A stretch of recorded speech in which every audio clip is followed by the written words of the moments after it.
Alors, attaquons tout de suite dans le vif du sujet avec les outils techniques qu'il va vous falloir pour pouvoir vendre sur votre blog. Moi, personnellement, j'aime les explications simples. Et en matière d'explications simples, il n'y a rien de mieux qu'un bon vieux schéma. Et je vous explique pourquoi j'utilise très régulièrement cet outil extrêmement perfectionné et professionnel que vous voyez maintenant à votre écran qui s'appelle Microsoft Paint. J'utilise régulièrement cet outil parce que ça me permet de me simplifier la vie, ou alors je prends tout simplement une feuille de papier, un crayon. Ça me permet de me simplifier la vie et d'aller droit à l'essentiel. Je regarde les choses dans l'ordre dans lequel le visiteur final va découvrir mon site, va découvrir mon produit, va payer mon produit, va recevoir mon produit. Donc je vous fais ce schéma parce que c'est exactement le schéma que que j'ai fait il y a quelques semaines à peine encore pour un de mes clients pendant qu'on était en train de faire le lancement d'un de ses produits. Et ce schéma donne une clarté incroyable parce que une fois qu'on a ce schéma, on ne peut pas se tromper, on ne peut rien avoir oublié. Donc pour résumer pour le moment, vous avez un blog. Alors, le blog, c'est bien sympa. Sur le blog, vous avez une page d'accueil. Vous avez sur cette page d'accueil en général des articles ou des vidéos. D'accord? Donc, ici, vous avez cet élément qui est le premier élément que vous avez créé dans cette stratégie BCPV. Vous avez créé le site et vous avez mis 3-4 articles dessus. Bon. Ce qui s'est passé jusqu'à maintenant, c'est que vos partenaires vous ont amené du trafic sur ce site. Donc, ici, je vais représenter un flux de prospects. Voilà. Et ça, ce sont les partenariats qui vous les ont amenés. Donc, les partenaires amènent des prospects. Ça veut dire que dans votre processus de vente jusqu'ici, il va vous falloir forcément une page d'inscription à newsletter. D'accord? Donc, je vais noter au fur et à mesure. Ce que je fais comme ça, c'est ce qui me permet de faire une sorte de checklist pour être sûr de ne rien avoir oublié. Donc, page de capture pour les emails. C'est le premier élément dont j'ai besoin. 2, j'ai besoin d'un bonus de syndication offert en échange de l'email.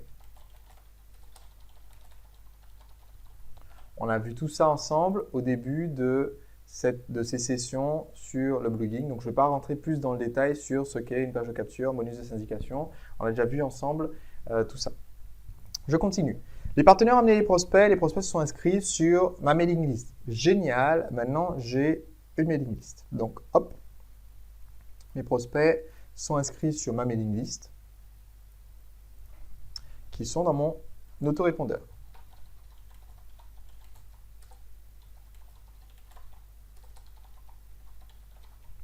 Donc mon autorépondeur, ça va être, pour ceux qui utilisent des outils anglophones, ça va être Aweber, iContact, Mailchimp. Les outils francophones, ça va être par exemple SG Autorépondeur, qui est dirigé par Sébastien Courrier, qui est un des membres de Séduire le client. Ou encore, ça va être Cybermailing, par exemple, aussi, qui sont francophones. Donc, maintenant, j'ai ma mailing list qui est hébergée sur mon autorépondeur. Ça veut dire qu'ici, numéro 3, il me faut un autorépondeur. Donc, l'autorépondeur, c'est le logiciel qui gère l'envoi des mails à mes prospects. Je n'oublie pas ça parce que c'est quand même très important. Maintenant, je continue ma stratégie de vente. Pour que mes prospects achètent, je vais leur envoyer un email. Et donc, je vais envoyer à ces gens-là un email leur disant, on va voir ensemble tout à l'heure ce que va dire l'email, mais pour le moment, on va juste dire, on va faire la stratégie la plus simple du monde, d'accord? La moins efficace, mais la plus simple. Et après, on va la renforcer. On va dire que pour le moment, vous vous contentez d'envoyer un mail disant « Hey, allez voir sur mon site, j'ai mis une super vidéo ou une super page qui explique tout ce que vous pouvez accomplir avec le Super Gizmo 3000. » D'accord? Donc, vous allez juste envoyer un email. D'accord? Amenant les prospects à découvrir votre offre. Alors, évidemment, vous n'allez pas leur dire « Bonjour, je viens de mettre en ligne la page de vente de produits, allez voir pour aller acheter. » Ce n'est pas très efficace de dire aux gens « Écoutez, cliquez ici pour que je vous harcèle à vous vendre quelque chose. » Donc, en général, on va un petit peu déguiser ça en disant « Voilà, j'ai mis en ligne une nouvelle vidéo Et dans la vidéo, on donne des explications et on donne envie d'acheter le produit. Et ensuite, on dévoile que le produit est en vente. Ça, c'est la façon la plus simple de le faire. Donc, j'envoie les emails, ce qui veut dire qu'il faut quand même que mes prospects atterrissent sur une page web. Logiquement, il faut bien que ces gens-là puissent découvrir quelque part sur mon blog la fameuse page de vente. Donc ici, je vais avoir besoin d'un nouvel outil qui est la page de vente, donc qui contient soit la vidéo de vente ou le texte qui donne envie d'acheter le produit.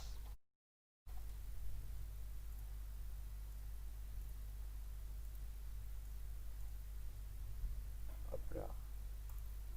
Alors, page de vente, donc ici, j'ai une page sur laquelle j'ai amené mon prospect. Donc, ça me rajoute une étape de plus dans mes outils techniques. Il faut évidemment que je crée cette page. 4. Et là, ça devient important. Je vais même noter en plus gros à partir de maintenant les différents éléments dont on va avoir besoin. J'ai besoin d'une page de vente. Maintenant, il y a deux façons de faire à partir de cette page de vente. Alors, je vais d'abord vous expliquer la mauvaise façon. Ensuite, je vais la gommer et je vais vous expliquer la bonne façon. La mauvaise façon, c'est ce que font la plupart des gens sur Internet. C'est la façon la moins efficace. C'est, je vais la représenter en noir, comme ça je ne vais pas oublier de l'effacer. C'est sur la page de vente, ils disent cliquez ici. Il y a un bouton, par exemple, cliquez ici pour aller payer. Le prospect arrive sur une page de paiement. Il s'agit en général d'une page de paiement PayPal, d'une page de paiement Clickbank. Je vais vous parler de ces outils-là dans un instant. Mais bref, retenez juste que le schéma standard que 99% des gens utilisent quand ils démarrent, c'est cliquer ici. Ensuite, on arrive sur page de paiement. Donc, ça peut être carte bleue. Mais si vous démarrez, en général, c'est plutôt PayPal ou bien Clickbank, des outils qui permettent de démarrer sans avoir un vrai contrat de vente à distance, quelque chose qu'il faut demander auprès d'une banque. Donc, en général, le prospect arrive là. Et ensuite, après avoir acheté son produit, il arrive sur la page de remerciement qui dit « Super, vous avez acheté ». Page de remerciement ou page de confirmation. D'accord ? Et il arrive là après son paiement.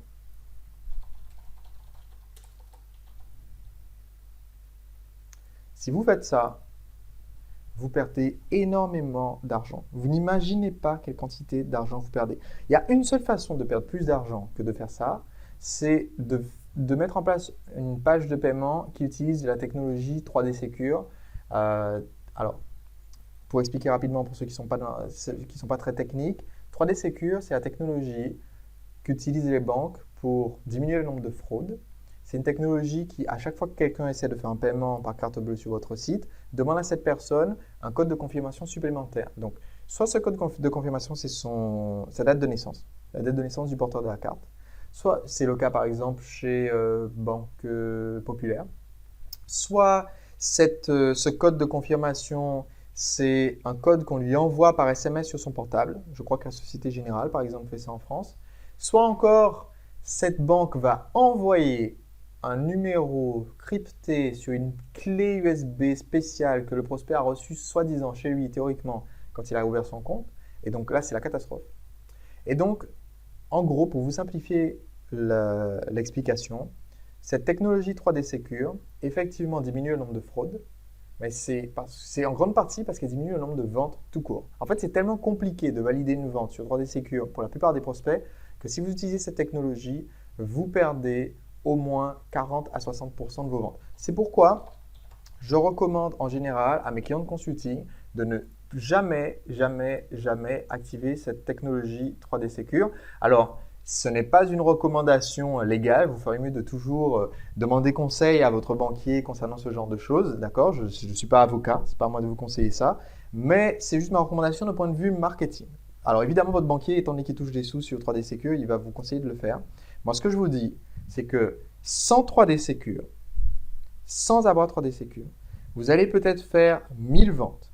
Sur 1000 ventes, vous allez peut-être avoir une fraude. Ça nous arrive à nous aussi dans notre entreprise.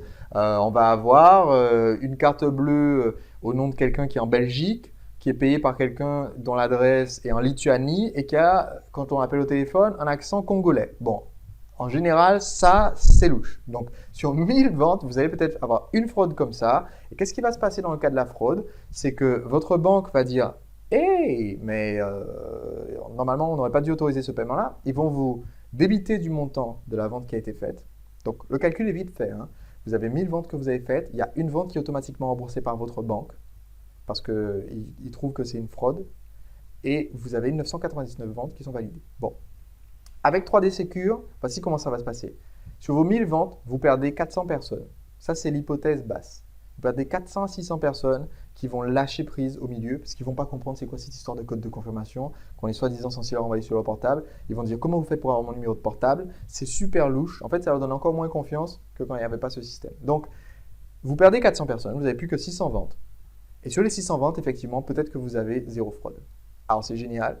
Au lieu d'avoir 999 ventes validées, vous en avez 600 et zéro fraude.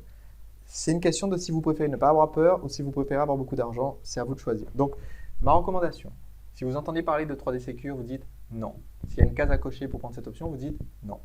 Maintenant, ma deuxième recommandation, c'est de ne pas utiliser ce schéma de vente. Cliquez ici, on arrive sur une page de paiement. Pourquoi? Parce que je reprends mon exemple de tout à l'heure avec mes 1000 ventes effectuées. En fait, si 1000 personnes cliquent sur cliquer ici, vous n'allez jamais avoir 1000 ventes. Je vais même vous faire encore plus peur que ça et je vais vous dire un chiffre totalement réel.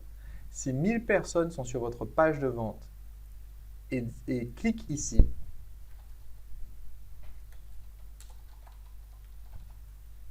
si 1000 personnes font ça et que vous amenez les gens à passer par PayPal, par exemple, eh bien, vous allez vous retrouver avec 100 ventes.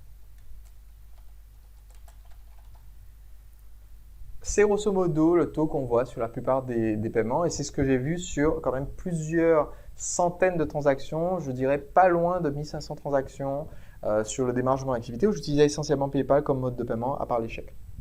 Et en fait, voici ce qui se passe. Vous avez 1000 personnes à l'entrée, d'accord? C'est un peu, imaginez votre entreprise, il y a un SaaS à l'entrée de votre, vous avez une boutique, il y a un SaaS à l'entrée, il y a 1000 personnes qui rentrent dans le SaaS, qui rentrent comme ça, ils voient votre vitrine, ils rentrent dans le SaaS. Et de l'autre côté, par la porte qui donne réellement dans votre boutique, il n'y en a plus que 100 qui ressortent. Et quelque part, à l'intérieur, ils disparaissent. Et si vous faites cette stratégie, c'est-à-dire vous dites cliquez ici, vous n'avez aucune idée de qui a cliqué, donc vous ne pouvez pas les recontacter, vous ne savez pas qui a disparu. Les 900 personnes, là, elles sont évaporées. Donc, ce qu'il faut faire pour éviter que ces 900 personnes soient évaporées, c'est qu'il faut capturer leurs coordonnées avant. Donc, je vais maintenant effacer cette horreur sans nom qui survient quand vous faites… hop là, je vais maintenant effacer cette horreur sans nom qui survient si vous ne capturez pas les coordonnées des prospects. Et on va recommencer proprement avec le processus que je vais vous recommander de faire. Et du coup, je vais pouvoir vous expliquer ensuite les outils techniques. Alors, je sais que c'est une explication un peu théorique que je vous ai fait jusqu'à maintenant, mais ça vous permet de comprendre pourquoi je vous recommande les fameux outils techniques que je vais vous conseiller tout de suite. Alors, hop, hop, hop, on va aller gommer tout ça là, cette horreur. Là. On est presque. Tac, tac. Voilà, c'est pas beau la technologie. Alors, reprenons notre explication maintenant avec quelque chose qui me rendra beaucoup plus heureux et qui vous rendra beaucoup plus heureux aussi comme méthode de vente. Au lieu de dire à votre prospect, cliquez ici pour aller payer, vous allez récupérer leurs coordonnées. Donc, attention, on va maintenant ici, tac, ajouter un petit formulaire. Et ici, on va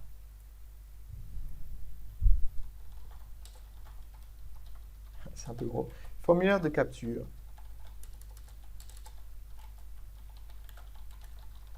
Et on va les appeler les prospects chauds. D'accord? Je sais que c'est assez drôle comme terme, mais ça correspond effectivement à la situation. Ce sont des gens qui ont vraiment envie d'acheter le produit et ce sont ceux qui auraient cliqué sur « effectivement, ça m'intéresse ». Vous allez capturer les coordonnées de ces gens-là. Qu'est-ce qui se passe une fois que vous avez capturé leurs coordonnées? Ils vont aussi quand même arriver sur la fameuse page de paiement. Donc, ils arrivent sur la page de paiement. Hop là, donc ici, j'ai toujours défini en orange les pages, donc je vais la faire comme ça. Voilà. Donc ici, on est sur la page de paiement.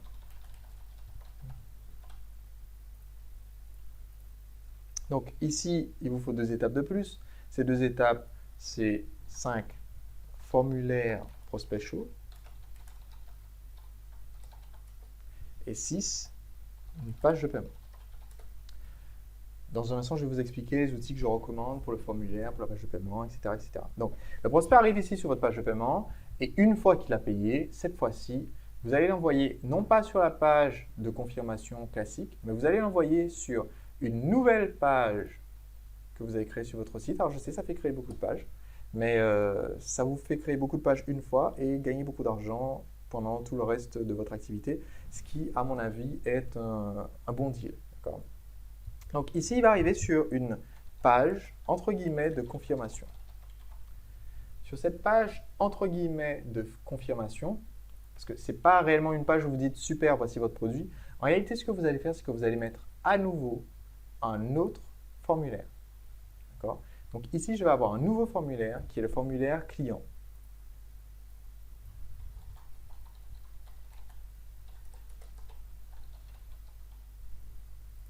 Pourquoi est-ce que je redemande les coordonnées de mon client dans le formulaire? Alors, il y a des outils techniques qui permettent de garder les coordonnées de A à Z depuis la première page jusqu'à la page du milieu, jusqu'à la dernière page, ce qui est quand même extrêmement pratique et ce qui permet donc d'éviter au prospect d'avoir à ressaisir à nouveau ses coordonnées. Eh bien, alors après, évidemment, une fois qu'il a rempli sur cette dernière page, il va arriver sur la vraie page de confirmation quand même. Hein. Il va arriver sur la vraie page de confirmation et c'est là qu'il va vraiment recevoir son produit.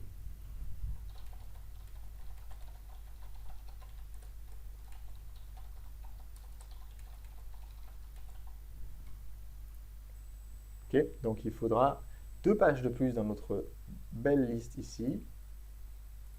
Il va falloir 7, une page de confirmation et 8, une page livraison du produit. Pourquoi est-ce que j'envoie mon prospect sur le formulaire client? Parce que ça me permet de créer dans mon autorépondeur, dans mon logiciel d'autorépondeur qui gère les emails, une règle automatique qui dit quand quelqu'un devient client, il faut le supprimer de la mailing list prospect chaud. Alors je vais vous montrer dans un instant à quoi sert cette règle, mais elle est indispensable pour que votre système fonctionne correctement. Donc ici, hop là, on va essayer de faire quelque chose qui ressemble à quelque chose. Ah, je vais faire un joli schéma. Ici, je vais vous le préciser. Quand le prospect rejoint cette liste,